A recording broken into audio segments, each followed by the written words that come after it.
من أنا صغير ما شفت الراحة. اتيتمت وصرت يتيم الأم، وما عندي أحد إلي بهالدنيا كلها.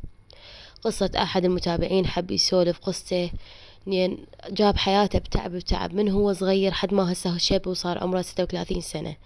يريد يسولفكم قصته وتاخذون ياخذ آراءكم ويشوفوا له حل لقصته. يقول من أنا صغير اتيتمت من الأم وظليت يتيم الأم. اشتغلت سويت من انا صغير، جبتها منا حطيتها منا حد ما كبرت وشوية ها شبيت فكرت اتزوج وهيك تكون لي عائلة ويكون لي أسرة حالي حال هاي العالم. لين فاقد هذا الشي، فجابوا لي بنت الحلال اتزوجتها وفرحان بيها وكيف بيها. وانا على رجال على قد حالي، يعني لا اقولكم موظف ولا اقولكم عندي، ولا على قد حالي، يعني اللي اشتغله اجيبه.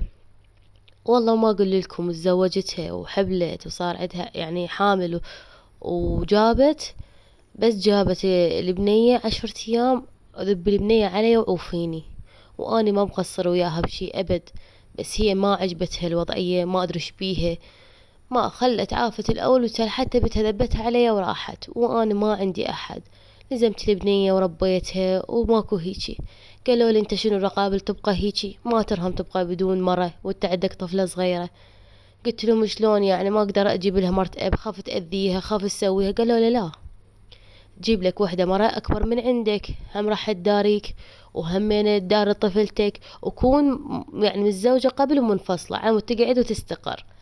والله ودوروا لي على وحدة واكبر من عندي، يعني اكبر من عندي بهواية، وهمينه يعني ما اقولكم يعني هي هم معاقة زين. واخذتها قلت ما يخالف اكسب بيها اجر وثواب. وهي هم عتها قبل اطفال، عتها بنات هم جابتها وياهن بناتها، وقلت ما يخالف بناتها على بنتي وانا اربيهم. وحتى لو قد ما يطلع لي باليوم 10 آلاف 15 واعيش هالعائلة واستقر. بس والله ما اقول لكم ظلت تتشلق علي. عتها بنية بنتها كبيرة قامت تكبر، يعني تصير مرة مثل العروس، ما يصير البنية تطلع وتطب بكيفها، غير أنا مسؤول عليها. أي شي يصير يذبونها علي يقولون والله أنت المسؤول، أنت اللي تكفلتها. يابا بنتش ما يصير تطلع، بنتش ما يصير تمشي، والله تشي عليك أنت ياهو مالتك بنتي بكيفها. شو تتشلخ علينا ولا تتخب بنتي ولا تحكي وياها. أنا غلو مخافة عليها ما أحكي هيجي ولا أتدخل، بس هي أمانة يمي وخافة عليها، وأخاف همين على بنتي واخاف على سمعتنا.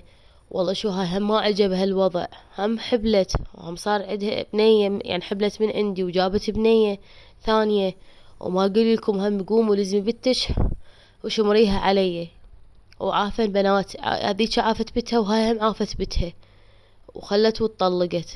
واني ما اقول لكم انه اني انسان مو زين ولا احب امدح بنفسي، بس اني من انا صغير اللعب بيا طوبة، ما شفت الراحة بحياتي.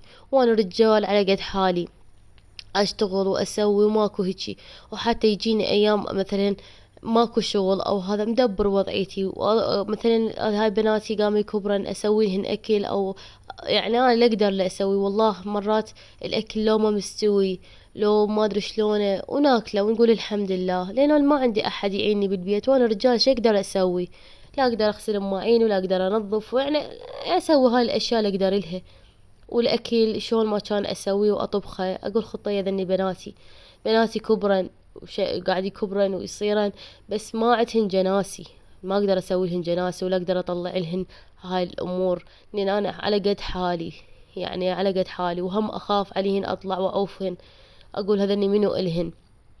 ياهي شو اسمه بنات ما يعرفوا كل شي يسوون، خاف اسم الله يسوون فد قدر بالبيت، خاف يحرقن نفسهن. واني كلش من التفكير والتعب قاعدة افكر حتى انتحر. تعبت، بس اقول ذني منو الهن بناتي اذا انتحر انا واذي يعني اذيهن، منو الهن؟ يعني والله انقهر عليهن، لا عدهن جناسي لا عدهن شي لا عدهن ام تسأل عليهن، وكله انا حامل هاي المسؤولية.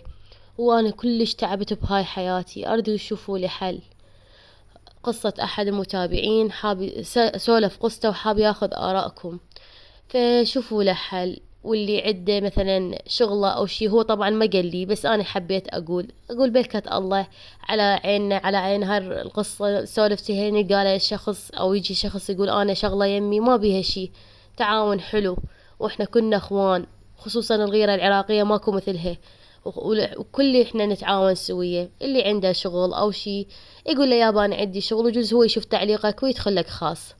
حبيت اسولف لكم هاي القصة، ولا تنسوني باللايك والاكس بلاور، ومع الف الف سلامة، واشوفكم بخير، وباي باي.